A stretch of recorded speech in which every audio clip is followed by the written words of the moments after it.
And Buddha just went for the shake, but it is still Friday. Just ignore my loud roommate over here.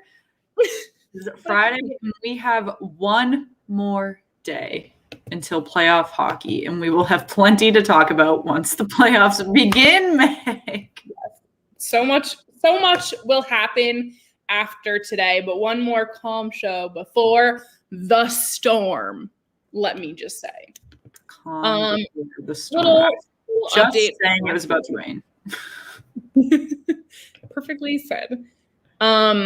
About last night, I'm kind of sad, but the Avs have clinched number 1 in the West. They did.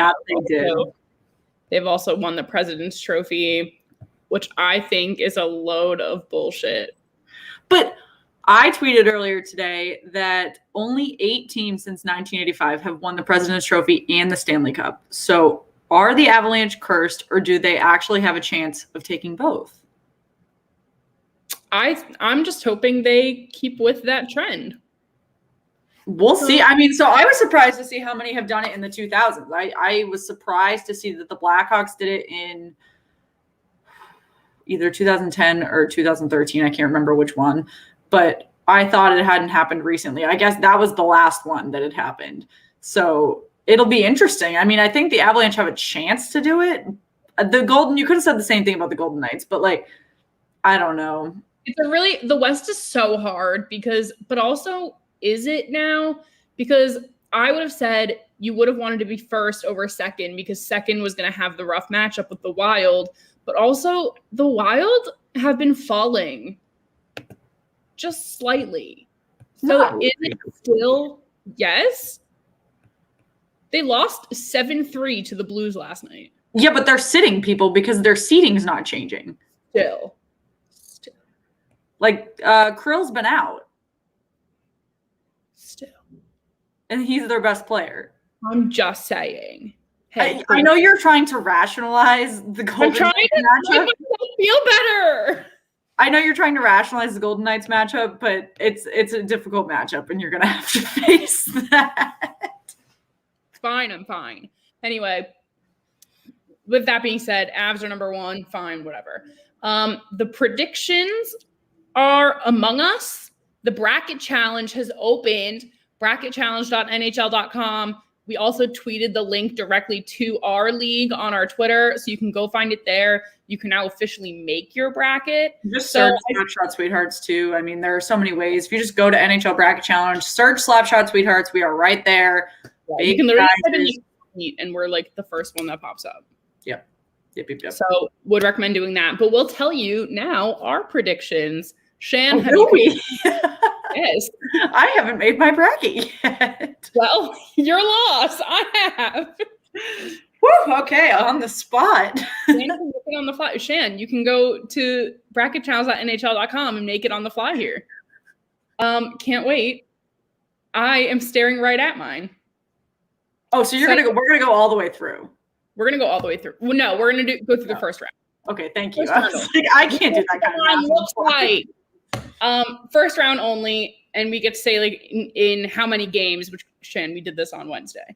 I was I did this last night too, and I couldn't even remember what I said the night before. Yeah, fine. But mine are officially locked in. So let's start with the North, because they are the first one to pop up for some reason. They're in the top left of the bracket. So our first matchup is Toronto versus Montreal. Shan, who would you say, and in how many games?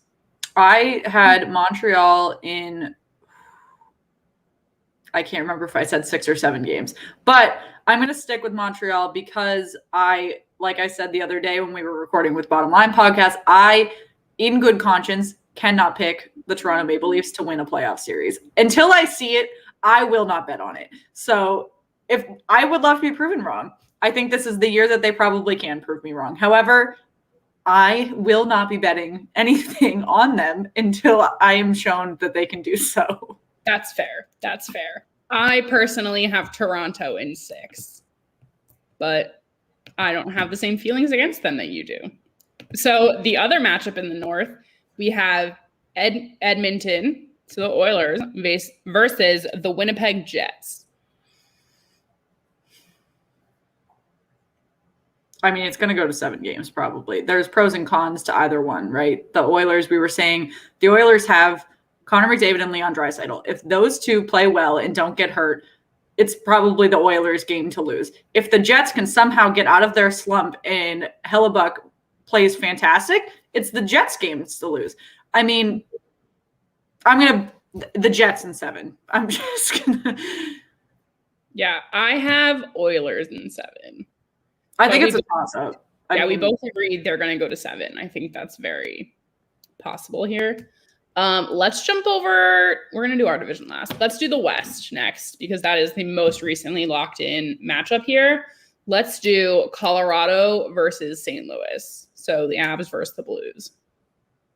I'm going to do Colorado in 6. I mean, the Blues, I think, are pesky, but I don't think that they're good enough to knock out Colorado. I don't think Colorado's going to the Stanley Cup. I would like everyone to hear that now. However, I don't think that they're going out in the first round. No. I actually have Colorado in 5. I think it's going to be a little easier for them.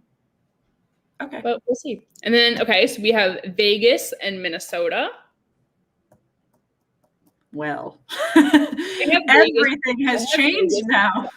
I know everything has changed now because I had Minnesota beating the Avs, but now I have Vegas in 7. The thing here is they're missing Max Pacioretty. He is hurt.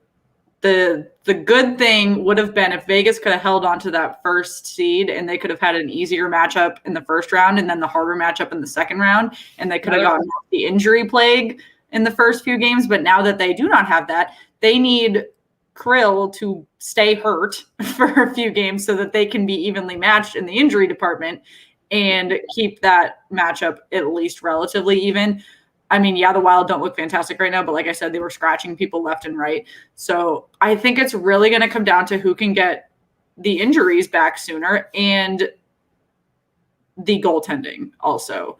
Minnesota's goaltending did not look great. Obviously, Vegas's goaltending is fantastic. So it's going to really come down to Minnesota to see if they can match the goaltending consistency that Vegas has. Yeah, totally. So wait, what is your declaration? I didn't pick one. I didn't want to. So I'm not letting that go by. You have to pick. Do you have the number of games in the NHL bracket challenge too? What? When you do your NHL bracket challenge, do you have to pick in how many games for the first round? That sucks. I'm gonna do Wild in 7. I'm just feeling hot takey today. I've already cried like twice today. I've been watching the Lennox Hill documentary and I just keep sobbing. Anyways, I like heck yeah. No. We like to stir the pot here. Not here. Let's do Central. We have the Hurricanes versus the Predators. Hurricanes versus I said Hurricanes in 5, didn't I? I stick by that. I think you and I both said Hurricanes in 5. I think the Preds can pull out a win, maybe 2, but they're not winning the series. For sure. Okay, and then we have Florida versus Tampa. I have Tampa in 6, which I know is controversial for you. The Panthers in 7. It's gonna go at least 6 or 7 games. They're very evenly matched. There's a ton of momentum up there, down there. And I think my contact is all messed up. So like, that's kind of riling me up. But I think it's going to be Florida in 7. I'm really excited to see the Panthers. I think if they can make it past Tampa, people might stop sleeping on them. The real matchup will come up. I mean, it's not even the real matchup because they only ended a point behind Carolina and Tampa was like a point or 2 behind them. So really, they're all pretty evenly matched. But if they can make it out of the Central, I'm really excited to see how they can hold their own against, I believe they would be against the It's East. Not declared. So they reseed. They reseed. Right. But I mean, even so, they already know who would be 1 and who would be 2, but it's tied for who would be the rest. No, it depends how your bracket looks. Never mind. But yes, they reseed based on regular season. It's fine. But whatever. So you have the Panthers, you said? In how many? 7. Okay. Wow, interesting. Okay. Repeating myself. I had Tampa in 6. There's definitely a team that I would sleep on them. Whatever. I've been sleeping on them all fucking years. So someone prove me wrong, or else I'm sticking to it. Finally, we have our East Division. The first matchup here. Let's do mine first. We have the Penguins and the Islanders. I had the Penguins in 6, I think, when I did it last time, and I think I'll probably stick to that. The Islanders don't look that great. It's going to come down to, again, goaltending. If Tristan Jarry, I was doing Rod Peterson's bracket pool, so theirs is very different. You pick players and not teams, and so they give you specific options, and it got to goaltender, and it was like Tristan Jarry was one of the options, and I was like, over my freaking dead body, am I picking Tristan Jarry to get me this win? So can I literally help you? My dog. So, I mean, it's going to come down to goaltending. If Casey DeSmith and Tristan Jarry can hold their own and survive, and the Penguins defense again survives, while the Penguins offense can go on this hot streak that they keep going on, they'll be fine. But the Islanders have not looked good since they traded for Palmieri. I mean, I think they thought it was going to be a good acquisition, but they underestimated what they were giving up for him. So I don't know. And plus, Varlamov is still hurt. So I personally have the Pens in 5 because I just think the Islanders are really on a struggle. And like I said, Varlamov, I think that matters more than people would put an emphasis on.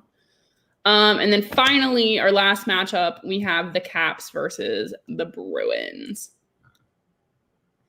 I'm going to go first because I'm the controversial one in this pairing here. I have the Caps in 7 because that's what I would prefer. Yeah, you just want to play the Capitals in the second round. I believe I said the Bruins in 6, and I said it last night as well because I am pretty confident in the Bruins hot streak that they've been on since the trade deadline. I think it's really hard to ignore the momentum that they have right now, and especially with Tuukka Rask and Jeremy Swayman going in tandem in the playoffs, that's a really good goaltending core if they can both remain consistent. And the Capitals, have not looked great in the last couple of weeks. I mean, the Providence Bruins almost beat them the other day. So, I don't know. I mean, maybe they just need, playoff Char to turn on, playoff Ovechkin to turn on. But, I don't know. I don't know. We actually, someone told me last night that, yes, they split the series 4-4, but 2 of the Bruins' losses that they took were in overtime. So I think that's an important note as well. For sure. So if you have your own thoughts, make sure you enter our bracket challenge, bracketchallenge.nhl.com, Slapshot Sweethearts League. We already have 10 brackets in here, and it's been up for maybe a few hours. So make sure you get your thoughts in there. We'll do a quick recap of last night. Not overly exciting. The Blues beat the Wild 7-3, and the Avs beat the Kings 5-1 for their clinching moment. And then the North, I didn't even put a score there. What did the Flames get? I know they won. More than one. They got more than one goal. More than one. What's today? Today's the 14th. So. Yesterday. Okay, the Flames were 4-1. Where is the 4? I literally write these all down, and I clearly just didn't know what was happening. But anyway, tonight, I didn't even realize this was a game that was happening. The Maple Leafs are taking on the Jets. I didn't know. That's so nice for them. We have a hockey game tonight, but Saturday is what matters. We have game 1 of the playoffs, Bruins Caps, 7:15 p.m., NBC, Slapshot Sweethearts YouTube, Twitter, Facebook. It's forget NBC, Slapshot Sweethearts YouTube channels. Yeah, Slapshot Sweetheart. Well, they have to watch the game to be in the conversation. That's true. But if you want to, just saying. Yep, but yes, we will stream that game Saturday night. We are actually earlier in the day. She will be a drunky monkey. I will not. Actually, my brunch was supposed to be 11. It's at 10 a.m. I don't know. Is the sun even up for 10 a.m. brunches? It's bottomless. So I'll be hungover by 7 p.m. is what we're saying. Even better, guys. Okay.